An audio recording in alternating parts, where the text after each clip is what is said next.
할렐루야. 장대비가 엄청나게 주룩주룩 퍼부었던 어느 그 미국 필라델피아의 여러 가구점이 모여 있는 곳에 어느 할머니가 그 가구점을 계속 기웃기웃거리고 계셨어요. 아무도 그분에게 신경을 쓰고 있지 않았었는데 그 젊은 가구 주인이 그 할머니를 불러요. 할머니, 비도 오는데 들어오셔서 우리 가구점에 들어오세요. 안 사셔도 그러니까 들어오세요 했더니 할머니가 아니요, 나는 밖에서 지금 차를 기다리고 있는데 우리 운전기사가 올 때까지만 여기 있을 거니까 신경 쓰지 마세요 하는데도 한사코 이 할머니를 모시고 안으로 들어왔어요. 그리고 나서는 물건 안 사셔도 좋으니까 편하게 앉아 계십시오. 그러다가 이제 가만히 이 주인이 진짜 기사가 온다고 했는데 운전 차 넘버가 어떻게 됩니까 했더니 괜찮아요. 그것도 알아냈어요. 근데 이 사람이 얼마나 친절한지 계속 기웃기웃하는 거예요. 차가 오나 안 오나 계속 기웃다가. 한참 있다가 차가 오니까 할머니 차가 왔어요 해서 차로 잘 이렇게 모시고 배웅을 한 거죠. 자, 그리고 나서 며칠 뒤에 이 젊은 가구점 주인에게 편지가 하나 갔습니다. 자, 무슨 편지냐면 내용이 이런 겁니다. 비 오는 날 저희 어머니께 베풀어 주신 당신의 친절에 감사합니다. 이제부터 우리 회사에 필요한 가구 일체를 당신에게 의뢰할 것이고 제 고향이 스코틀랜드인데 거기에 큰 집을 짓는데 그곳에 필요한 모든 가구도 당신에게 의뢰하겠습니다 하고 그 밑에 이름하고 서명을 쓴 거예요. 그때 뭐라고 써있냐면 앤드류 카네기라고 합니다. 여러분 다 아시죠? 미국의 그 유명한 강철왕 카네기인데 이 편지는 놀랍게도 이 카네기로부터 온 것이죠. 여러분, 그러면 그 폭우가 들이쳤던 그날 누구 어머니였던 겁니까? 카네기 어머니였던 거죠. 나는 정말 아무런 계산도 생각 없이 그냥 습관적으로 베풀었던 호의인데 뜻밖의 엄청난 보상으로 돌아오게 된 이거 실화입니다. 여러분, 우리는 지난 3주째에 고쳐서 만물의 마지막이 가까이 왔으니 이 종말의 때에 그러므로 우리가 어떻게 지혜롭게 처신할까? 무엇을 가장 우선순위에 두고 지혜롭게 살아야 될 것인가에 대해서 계속 이야기하고 있죠. 가장 먼저는 우리 하나님과의 관계에 있어서 가장 우선적인 게 뭡니까? 정신 차리고 근신하여 기도하는 겁니다. 여러분, 요 구절이 원래 헬라어 원어에 보면 기도하기 위해 정신 차리고 깨어 근신하라 이런 말입니다. 이게 무슨 얘기냐면 우리 기도를 마귀가 얼마나 방해하는 줄 몰라요. 이 생각 저 생각 다른 거 다 생각 뺏기게 만들어가고 기도 못하게 하기 때문에 정신 차리라는 거예요. 생각을 다른 곳에 뺏기지 말라라는 의미가 하나 있고 또 하나 근신이라는 말은 영어의 셀프 컨트롤입니다. 너 절제하라는 거예요. 여러분, 다른 건 다 할 수 있어도 기도만 못하게 만들어요, 마귀는요. 그래서 기도할 시간을 확보하도록 절제하라는 거예요. 여러분, 누구나 다 기도할 시간이 많아서 하지 않습니다. 우리가 3시든 9시든 정시든 무슨 기도든 간에 누구든 기도 시간 남아 돌아서 기도하지 않습니다. 기도할 시간을 빼내기 때문에 기도하는 겁니다. 아멘. 이게 바로 기도를 위해 절제하고 시간을 확보해야 된다. 이게 바로 근신, 셀프 컨트롤이에요. 다시 말해 기도하기 위해서 정신을 똑바로 차리고 절제하고 시간을 구별하라 이런 말이죠.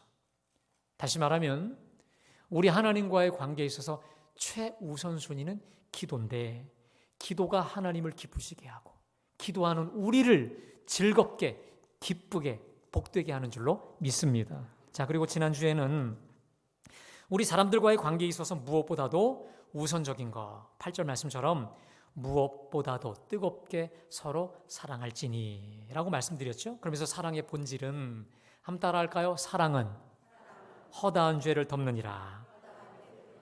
믿으십니까? 사랑은 허다한 죄를 덮는 거다고 말씀드렸죠. 자, 근데 여러분, 제가요, 이게 설교자가 갖고 있는 일종의 병폐이기도 한데 항상 설교를 하고 나면 이 말씀 전했어야 되는데, 이거 했어야 되는데, 항상 아쉬움이 남는 게 있는데, 특별히 지난주에가 특히 더 하나 좀 아쉬운 게 남았었어요. 이걸 정말 했어야 되는데, 했는데 그게 뭐냐면 여러분, 이런 겁니다. 자, 보세요.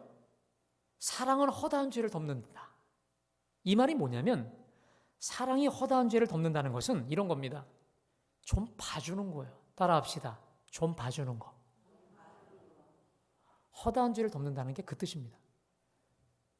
좀 부족해도, 좀 실수했어도, 좀 아쉬운 게 보여도 좀 봐주는 겁니다. 여러분, 은혜는 봐주는 거예요. 우리 예수님께서, 하나님께서 우리를 이처럼 사랑하사 우리 죄를 씻어주셨다는 얘기 뭐냐면 우리를 봐주신 거예요. 봐주지 않았으면 지옥 형 버리고 영원한 심판인 것을 봐줬기 때문에 은혜 받아 이렇게 구원받은 거 아니겠습니까? 그러니까 봐주는 것이고 너그럽게 봐주는, 좀 너그러운 거예요. 조금 더 구체로 얘기하면 사랑이 허다한 죄를 덮는다. 이것은 다른 말로 용서하는 것입니다. 아멘? 봐주는 거, 좀 너그러운 거, 그것 때문에 너무 목숨 걸지 않는 거, 용서하는 거거든요. 특별히 여러분, 우리 주보 6면을 좀 보실래요? 여러분, 주보를 잠깐 보시겠습니다. 주보에 보시면 6면에 칼럼나를 좀 보시죠.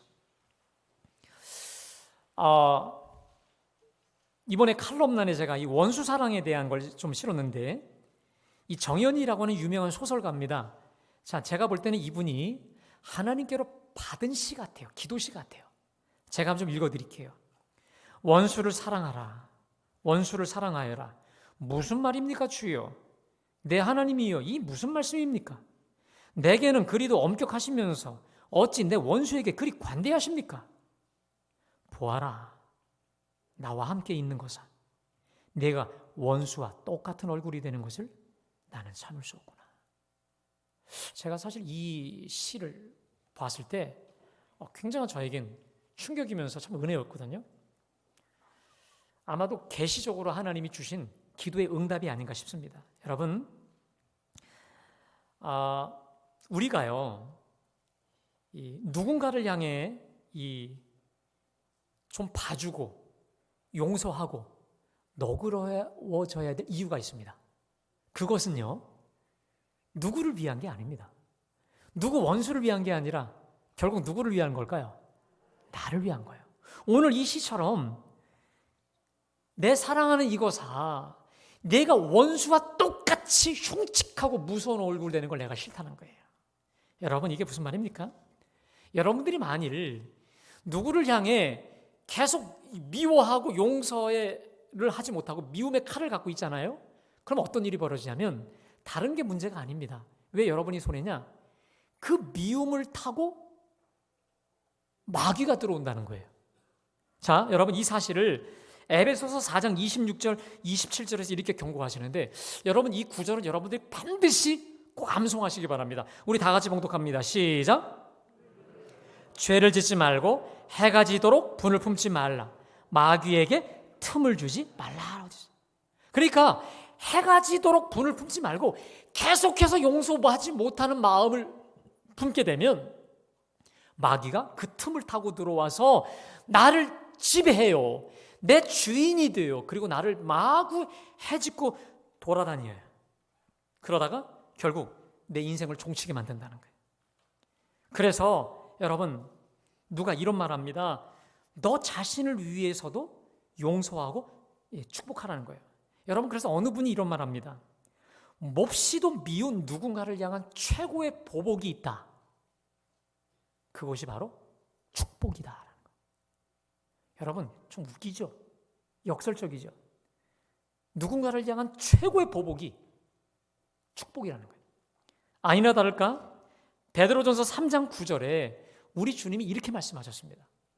자, 한번 다 같이 봉독합니다. 시작. 욕을 욕으로 갚지 말고 도리어 복을 빌라. 이를 위하여 너희가 부르심을 받았으니 이는 복을, 할렐루야. 우리 주님이 그럼에도 보복하지 말고 축복하라는 이유가 있습니다. 그것을, 이 축복을 위해 너희는 부르심을 받았고 하나님의 복을 계속 이어가기 위해 그렇다는 거예요. 여러분 보세요. 누군가 나를 미워하면 그 사람은 지금 어둠에 잡혀 있는 거예요.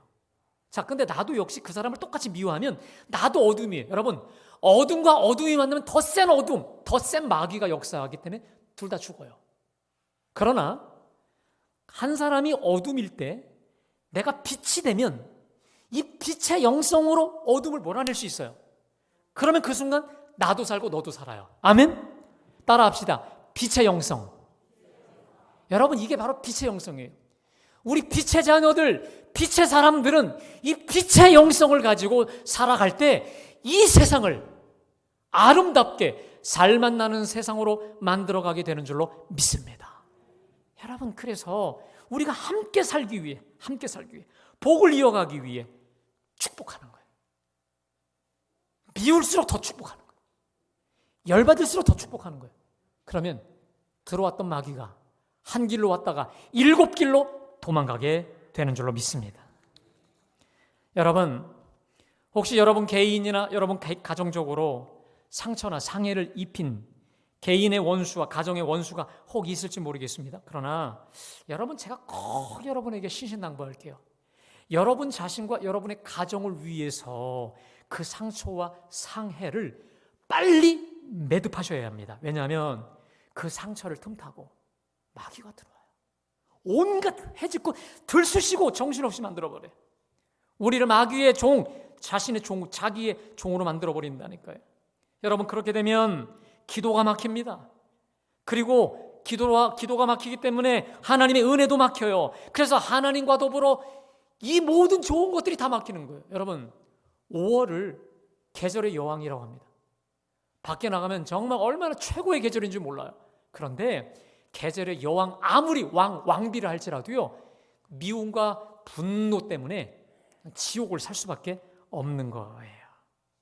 아름다운 세상을 누리지 못하고 아파만 하다 이 세상, 시간을 다 허비할 수밖에 없는 거예요. 여러분, 타인과의 관계에서의 어떤 상처와 분노, 어떻게 해서든 치료받게 되기를 간절히 축원합니다. 그래서 여러분, 그걸 쌓아놓으면 안 돼요. 먼저 우리 하나님께 다 털어놓고 자백하며 회개하십시오. 뭘 회개하냐? 미워했던 것. 자기 혼자서 소설 쓰고 혼자서 이런저런 악한 생각 품었던 거 회개하셔야 돼요. 그리고 믿을 만한 분들에게 고백하십시오. 털어놓으세요. 상처를 풀어야 됩니다. 그때 우리 하나님 광명의 빛이 임하여 성령이 저와 여러분을 두루두루 인도하시는 진정한 자유와 기쁨과 행복의 삶이 펼쳐지게 될 줄로 믿습니다. 결국 관계상의 상처에 최고의 특효약이 있다면 용서입니다. 따라합시다. 사랑은 허다한 죄를 덮느니라. 할렐루야. 제가 이것을 하고 싶었던 말이었는데 지금이나마 하게 돼서 너무도 기쁩니다. 자, 이 용서와 더불어 또 하나, 나 자신을 위해, 너를 위해서 필요한 또 하나 중요한 게 있습니다. 그게 바로 오늘 말씀입니다. 자, 우리 9절 말씀 다 같이 봉독해 볼까요? 자, 시작. 서로 대접하기를 원망 없이 하고. 여러분, 서로 대접하기를 원망 없이 한다. 이 말은 뭐냐면 서로 대접하기를 기쁨으로 하라는 거죠. 불평으로 하지 말고 서로 기쁨으로 영접하고 맞이하라, 이거 아니겠습니까? 그래서 이 9절 말씀을 하나의 단어로 바꾼다면 따라하겠습니다. 환대. 뭐라고요? 기쁠 환. 그다음에 대접하다 해서 기쁨의 대접이다. 환대라는 거예요. 여러분, 제가 이 환대라는 단어의 사전적 의의를 찾아보니까 이런 뜻이더라고요. 반갑게 맞아 정성껏 후하게 대접한다. 그러니까 반갑게 맞이하고 내가 할 수 있는 정성을 다해서 후하게 대접한다는 거예요. 그러니까 서로 간에 일단 반갑게 맞이하는 거예요. 그리고 기쁨으로 정성껏 내가 할 수 있는 힘껏 대접한다는 이런 의미인데, 여러분, 저는 확신합니다. 우리 갈보리 공동체 안에서 누가 좀 허물이 있어요. 좀 못마땅해. 불만이야. 그럼에도 여러분, 좀 봐주고요. 나도 그런 단점이 있으니까 좀 봐주고 너그러워지고 용서하고 플러스 반갑게 우리가 서로를 맞이하고 영접할 수 있다면, 다시 말해 용서와 환대, 따라합시다. 용서와 환대. 저는요, 제가 말씀을 준비하다 하나님 주신 확신이에요. 이 용서와 환대라고 하는 이 덕목이 우리의 뼛속 깊은 곳 속에 우리가 잘 박힌 못처럼 박혀 있다면 마귀는 절대로 틈 못합니다. 믿으세요? 절대로 한 길로 왔다가 7길로 도망가 버릴 수밖에 없는 거예요. 그리고 우리가 어떤 마음의 상처와 상해를 가지고 교회에 왔다 할지라도 그 용서와 환대를 통해 성령께서 작업하시고 우리를 수술하시고 고쳐주실 줄로 믿습니다. 여러분, 원래요, 이 손님을 대접하는 것은요, 구약 성경에서 굉장히 하나님이 큰 아름다운 미덕으로 이걸 만들어 놓으신 율법에 안 들어 놓으셨어요. 그도 그럴 것이, 하나님은 이스라엘 백성들의 430년간의 그 애굽에서의 종살이 나그네로 살았던 것을 기억하라 하시면서 나그네를 영접하라라고 하는 것을 강조하셨습니다. 자, 그것이 신명기 10장 18절부터 19절까지 말씀에서 나타나 있는데 한번 띄워주시겠습니까? 다 같이 봉독합니다. 시작.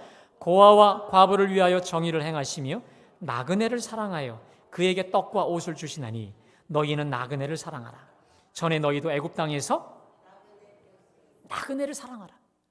이 성경 구약에 보면 고아, 과부, 나그네, 약자의 대명사거든요. 여러분, 우리 하나님이 참 좋으신 게 뭔지 아세요? 우리 하나님은 약자 편에 서십니다. 아멘. 그래서요, 성경을 잘 보세요. 약자에게 피눈물 나게 하죠. 그래서 약자가 하나님께 눈물을 기도하면 하나님은 약자의 몇십 배 이상으로 피눈물 나게 만드신다니까요. 율법에 나와요. 자, 이 우리 믿음의 조상 아브라함은 이 말씀을 또 깊이 사랑했던 것 같아요. 하나님 말씀대로. 그래서 부지 중에 천사를 대접하는 축복을 누리게 되었잖아요. 근데 여러분, 이 구약에서의 나그네 대접, 어떤 상대방의 대접, 근데 이 신약에서의 나그네 대접은 좀 차원이 달라집니다. 구약에서는 그냥 아름다운 미덕 중에 하나였다면 이제 신약에서는 아주 절실한 요청과 필요에 의해서 나그네 대접이 중요한 덕목으로 떠오릅니다. 왜냐? 사도행전 2장에 보면 이제 오순절날 성령이 임하지 않습니까? 그래서 3,000명, 5,000명이 막 부흥하는 거예요. 근데 여러분, 그때 예배당이 없잖아요. 어디서 떡을 떼고 어디서 예배를 드리고 어디서 교제를 합니까? 어디가요? 각 집이에요. 각 개인 가정이에요. 그리고 더 놀라운 사실은 이제 스데반의 순교로 이 예수 믿는 사람들이 전 세계 각지로 흩어집니다. 흩어지면서 어쩔 수 없이 디아스포라 크리스찬이 돼서 흩어진 나그네들이 됩니다. 자, 근데 그들이 어디서 살아야 되잖아요. 어디 가서 묵어야 되는데 그 당시 이방인들이 묵는 이 여관은 음란하고 이방인들의 우상으로 가득했기 때문에 거길 갈 수가 없는 거예요. 자, 다시 말해 이러한 상황 속에서 오늘 베드로 사도는 서로 대접하기를 원망 없이 하라. 여기 대접이라는 말이 원래 나그네 대접이라는 뜻이거든요. 서로 대접하기를 원망 없이 하라라는 거예요. 근데 여러분, 이게 이런 겁니다. 대접도 한두 번이지. 나그네 이 뭡니까? 복음 전도자들을 우리가 모시고 초청해서 그들을 입히고 하는 것도 한두 번이지. 이게 계속 연이어지다 보니까 그냥 기계적으로 율법적으로 그냥 명령을 받아서 하긴 하는데 원망, 마음에 불평이 생기는 거예요. 이거 또 해야 되나? 또 왔어? 이런 식으로 원망과 불평이 생겨난 것을 알고 베드로가 오늘 권면을 하고 있는 거예요. 자, 그러면 여러분, 지금 사도 베드로는 분명히 툴툴댈 만하고 원망도 할 만한 이 상황 속에서 왜 그럼에도 불구하고 서로 대접하기를, 특별히 이방, 이 나그네 이들을 대접하기를 기쁨으로 반갑게 정성껏 후대하라, 환대하라 했을까요? 여러분, 그것은요, 우리 오늘 봉독했던 7절 만물의 마지막이 가까웠으니, 이 말씀의 연장선이에요. 만물의 마지막이 가까웠으니, 이제 종말이 눈앞에 왔으니 원망 없이 기쁘게 그리고 즐겁게 하라는 거예요. 사랑하는 여러분, 우리에게는 내일이라는 보장이 없습니다. 우리에게, 저와 여러분에게 가장 확실한 시간은 바로 지금 이 시간, 현재뿐 아니겠습니까? 그래서 지금 우리가 있을 때, 지금 있을 때, 함께 있을 때, 만남을 지금 갖고 있을 때 후회 없도록, 여한 없도록 내가 할 수 있는 한 최선의 환대, 후대가 되지 않으면 여러분 어떻게 될까요? 나중에 그러할 기회가 없게 되면 우리는 땅을 치고 후회돼요. 내가 그때 정말 잘할 걸, 내가 그 집사님한테, 권사님한테 정말 더 한마디 더 따뜻하게 해줄 것을 우리는 후회해요. 자, 그게 바로 만물의 마지막이 가까이 왔으니.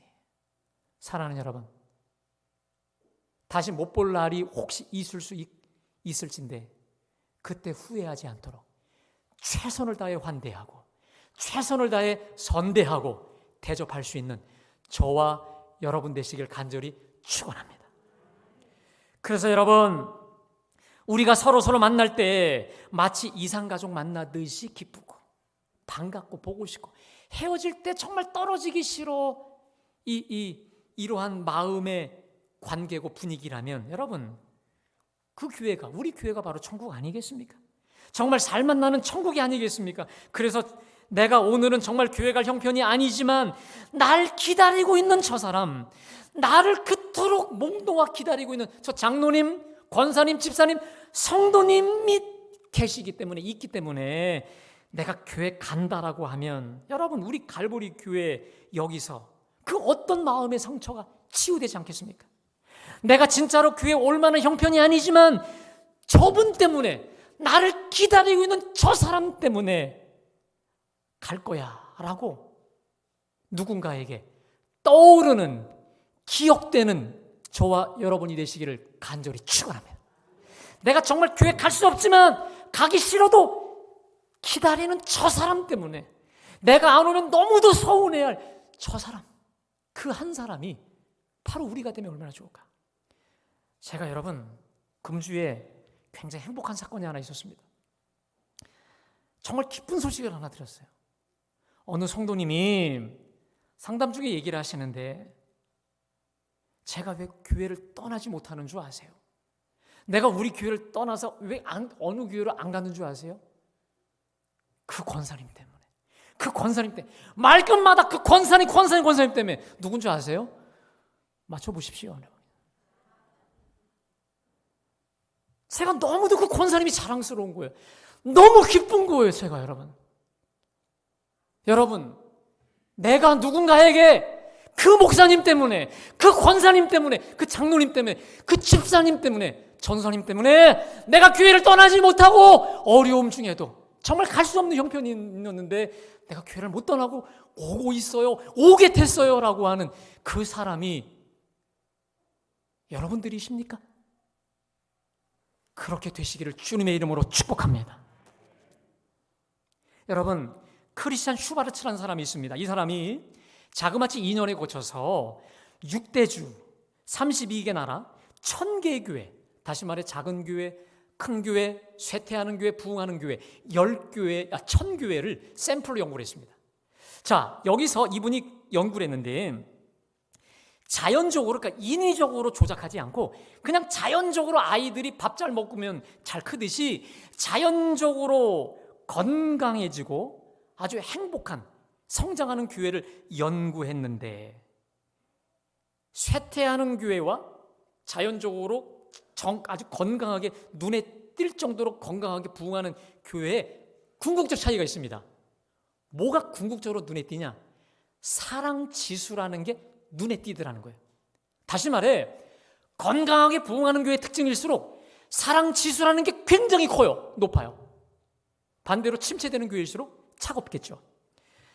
그럼 사랑 지수라는 게 뭐냐? 이런 겁니다. 교회 식구들은 얼마나 서로 칭찬을 잘하냐. 또 하나 결정적인 게 뭐냐? 교회 안에 얼마나 웃음소리가 끊이지 않느냐. 웃음. 비방의 소리도 아니고 뭐도 아니고 그냥 웃음, 박장대소가 많다는 거예요. 부흥하는 교회 교인들의 고백인즉슨 이런 고백을 하는데요. 우리 교회는 웃음이 넘쳐요. 그래서 교인들이 참 행복해요. 이 고백이 너무도 많다는 거예요. 웃음 넘치는 교회 생활이 교회의 질적, 양적 성장의 지표고 양적 성장을 특별히 촉진시킨다는 거예요. 자, 그런데 이분이 이런 얘기합니다. 사랑이 부족한 곳에서는 그곳이 어디든 어느 교회든 더 이상 성장할 수 없도록 성장에 심각한 방해를 받는다는 거예요. 사랑이 부족할 때, 차가울 때. 자, 그러면서 이분이 중요한 말을 합니다. 세상 사람들은 우리가 사랑에 대해 이야기하는 것을 듣기 원하는 게 아니라 그리스도의 사랑이 정말 어떻게 역사하는지 경험하기를 눈으로 보기 원한다는 거예요. 여러분, 결국 불신자들이 교회를 찾을 때 어떤 교회를 찾을까? 가면 예수님이 느껴지고 예수님의 사랑이 이게 막 느껴져 오는 교회. 다시 말해 예수님에 대한 성경 지식이나 교리 지식은 잘 모르더라도 저게 예수님의 모습이지, 저게 예수님의 교회이지, 이게 이 사랑이 느껴지는 교회. 아주 원론적인 이야기겠지만 이분이 천여개 교회를 통해서 발견해낸 거예요. 여러분, 제가 그 책을 읽고 우리 교육자들과 함께 제가 연구하면서 또 말씀을 준비하다가 깨달은 게 있습니다. 여러분, 이제 코로나를 중심으로 해서 여러분 잘 보십시오. 코로나 이전과 이후에 분명히 교회가 또 사회도 마찬가지고 교회도 완전히 달라질 것입니다. 부흥하는 교회, 건강하게 커가는 교회는 정말 건강에 더 클 것 같지만 아주 많은 교회들이 쇠퇴와 침체를 겪을 것입니다. 자, 그 분기점이 뭘까? 다시 말해 우리 교회 최고의 전도 전략과 기술이 뭘까? 저는 여러 가지 있을 것입니다. 그것은 사랑 지수를 높이는 것인 줄로 믿습니다. 다시 말해 8절의 말씀처럼 무엇보다도 뜨겁게 서로 사랑하는 교회. 아멘. 사랑은 허다한 죄를 덮는다처럼 좀 봐주는 교회. 교회 안에서 실수가 용인이 되는 교회. 좀 실수하고 허물이 있어도 괜찮아, 덮어줄 수 있는 교회. 서로 만나면 너무도 반가워요. 떠나는 게 아쉽고 기쁨의 환대가 있는 교회라는 거예요. 여러분, 우리의 최고의 무기 따뜻함인 줄로 믿습니다. 우리 최고의 무기는 친절함이에요. 누굴 만나든 기쁨으로 반갑게 환영하며 환대하는 그 환대의 정신이야말로 우리 갈보리 교인들의 최고의 무기로 갖게 되시기를 주님의 이름으로 간절히 축원합니다. 그리고 그때 그러한 교인들에게, 그 교회에 주님은 상처받고 방황하는 주님의 양들 붙여주시지 않겠습니까? 여러분, 더 놀라운 사실이 있습니다. 우리가 서로를 환대하면서 상대방을 기쁘게 해주지 않습니까? 이것은 상대방을 위한 것 같지만 결국 누굴 위한 거냐? 나를 위한 겁니다. 여러분에게 제가 좋은 책을 하나 소개해드립니다. 여러분, 제가 주보에 특별한 일이 없으면 이제 책 소개를 계속 하려고 하는데 이번에 제가 하나 실은 책 중에 헨리 나웬이라는 분의 상처 입은 치유자라는 책이 있습니다. 이것은 20세기 최고의 영성가인 헨리 나웬의 대표적인 책입니다.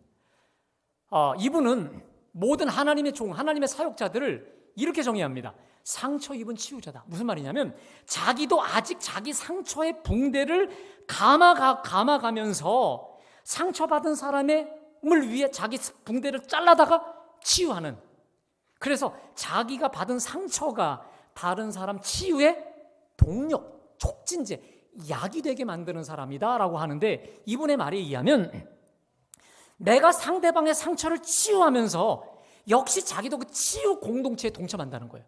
그래서 내가 치유돼가면서 상대방도 치유돼가면서 우리 공동체가 치유해 갈 때 궁극적으로 그 안에 속한 내가 치료가 된다는 거예요. 아멘. 여러분, 우리가 이 영어로 환대라는 말이 영어의 hospitality야. hospitality. 여기서 나온 단어가 뭔지 아세요? hospital. 병원이에요. 환대를 베풀 때 병원과 같은 치료가 일어난다는 거예요. 아멘. 그러니까 환대와 치료는 둘이 아니라 하나라는 거예요. 사랑하는 여러분, 상대방에게 환대하십시오. 내가 치유될 줄로 믿습니다. 마치 누구를 위로하러 갔다가 내가 위로받고 누구를 도우러 갔다가 내가 도움을 받는 것처럼 상대방을 치료하고 상대방을 내가 환대, 기쁨으로 맞이하고 영접할 때 그 연장선상에서 그 환대가 나에게도 돌아와 나의 상처도 치유된다는 거예요. 그런데 여러분, 우리가 서로 기쁨으로 대접하고 환대하는 그 환대 최고의 유익과 축복이 뭘까? 그것은 부지 중에 나도 모르게 그렇게 환대하는 가운데 천사를 혹 우리 여호와 하나님을 영접하게 된다는 거예요. 그게 누굽니까? 아브라함이죠. 자, 히브리서 13장 1절부터 2절까지 말씀 띄워주실까요? 우리 함께 다 같이 봉독합니다. 히브리서 12장 1절 2절입니다. 시작.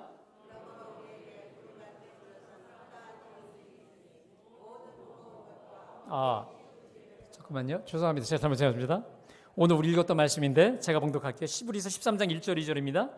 형제 사랑하기를 계속하고 손님 대접하기를 잊지 말라. 이로써 부지 중에 천사를 대접한 이들이 있느니라. 여러분 다 아시죠? 아브라함이 얼마나 나그네를 잘 대접했습니까?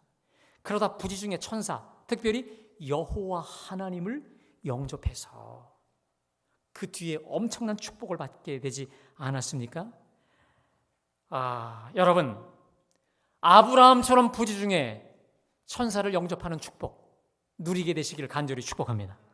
여러분, 제가요 이 구절을 묵상하다가 이런 생각이 들었어요. 서로 대접하기를 원망 없이 하고, 이런 생각이 들어요. 우리가 보통 대접이라고 하면 꼭 집안에 초청해서 밥상을 차리는 거, 이것만 우리가 대접이라고 생각해요. 그런데 가만히 보니까 내가 누군가와 더불어 이루어지는 모든 게 대접이더라고요. 인사하는 거, 눈 마주치는 거, 그를 향해 마음에 품는 거, 그와 함께 함께하는 모든 게, 이게 모든 게 대접이 아니겠습니까? 자, 내가 마주치고 만나는 모든 인간관계가 대접 아니겠어요? 그러니까 저는 이따가 끝나고 여러분들과 또 만날 겁니다. 그것도 역시 서로 대접하는 거 아니겠어요? 그런데 여러분, 서로 대접하는 데 있어서 죄송하지만 불편한 사실 한 가지가 있어요. 내가 아주 애쓰고 노력하지 않아도 자동적으로 기쁨의 대접, 기쁨의 환대가 되는 사람이 있어요. 그런 사람이 있어요. 근데 막상 문제가 뭐냐? 솔직히 우리에겐 아직도 여전히 막상 만나면 기쁨의 환대, 기쁨의 영접이 쉽지 아니한 껄끄러운 분들도 있어요. 물론 우리가 마음으로는 그렇지 않지만 아직도 실질적으로 환대하기가 쉽지 아니한 형제나 자매나 누가 있지 않습니까? 이거 어떠면 좋겠습니까? 제가 말씀을 준비하다 또 깨달아진 게 있습니다. 서로 대접하기를 원망 없이 하라. 이 말은 서로 대접하기를 기쁨으로, 감사함으로, 자발적으로 신바람 나게 하라는 건데, 깨달은 게 있습니다. 이것도 기도 제목이다. 아멘. 이런 겁니다. 하나님, 저와 내가 만날 때 기쁘지가 않아요. 저와 만날 때 뭔가 껄끄럽습니다. 주여, 기쁘게 하여 주시옵소서. 정말 만나면 정말 더 만나고 싶고, 떠나면 아쉬움이 남을 수밖에 없는 그 관계, 기쁨의 대접이 되도록 주여 내 속에 주님의 그 환대의 영을 부어 주시옵소서. 주님의 그 축복의 영을 부어 주시고 사랑의 영을 부어 달라라고, 오히려 이 말씀이 기도 제목이 된다는 것을 제가 깨닫게 되었습니다. 아울러 이런 마음도 주셨어요. 여러분, 우리가요 주님께로 환대의 마음을 주세요, 사랑의 마음을 주세요 라고 하는데, 여러분 생각해 보세요. 우리가 서로 환대한다, 서로 대접한다, 서로 사랑과의 관계 속에서 말하는데, 제가 물을게요. 여러분, 우리 예수님도 여러분들이 이렇게 잘 대접하십니까? 주님께 정말 찔렸던 거예요. 내가 주님을 이렇게 환대하고 있나? 내가 주님을 이렇게 열렬히 대접하고 대접해드리고 사모하고 기다리고 내가 환대하고 있는가? 사람한테는 그러려고 애를 쓰는 것 같은데 정작 우리 주님께는 내가 무관심하고 무심하고 주님을 소외시키고 있더라는 거예요. 여러분, 사람도 자기가 편하고 자기를 환영하는 사람한테 더 많이 가듯이 우리 주님도 주님을 환영하고 주님을 환대하고 주님을 사모하는 그 사람 속에 기쁨으로 그 심령 속에 가시는 줄로 믿습니다. 성경상에 보세요. 마리아, 마르다, 나사로 이 3남매 부모도 없는 집안이에요. 가난한 집안인데 우리 주님이 그 집안을 얼마나 자주 가십니까? 왜요? 갈 때마다 발치에 앉아서 말씀 들을 거예요. 주님 영접하고 3남매가 일치단결해서 얼마나 주님을 환대합니까? 마찬가지로 여러분, 우리 주님이 자주 신방 오시게 하는 방법이 있습니다. 주님을 사모하십시오. 주님을 더 많이 사랑하십시오. 주님을 더 많이 환영하며 환대하시기를 주님의 이름으로 축원합니다. 그래서 우리가 기도할 때도, 찬송 부를 때도, 예배할 때도, 기도할 때도 더 주님께 열렬히 뜨겁게 간구하며 찬송하며 예배할 때 우리 주님은 오냐 기쁨으로 우리 심령 속에 오셔서 우리를 다스리시고 성령으로 충만케 하실 줄로 믿습니다. 여러분, 우리 주님이 우리의 열렬한 이 뭡니까? 이 환영과 환대 속에 오시면 우리가 충만해지죠. 환대의 영으로 충만할 줄로 믿습니다. 성령은 환영의 영이요, 환대의 영이요, 용서의 영이에요. 그 영으로 내가 품지 못했던 모두도 품고 사랑할 수 있는 그 놀랍고 넉넉한 은혜 부어주시지 않겠습니까? 이러한 놀라운 은혜와 놀라운 축복이 저와 여러분들 속에 충만케 되시기를 주님의 이름으로 간절히 축원합니다. 기도하시겠습니다.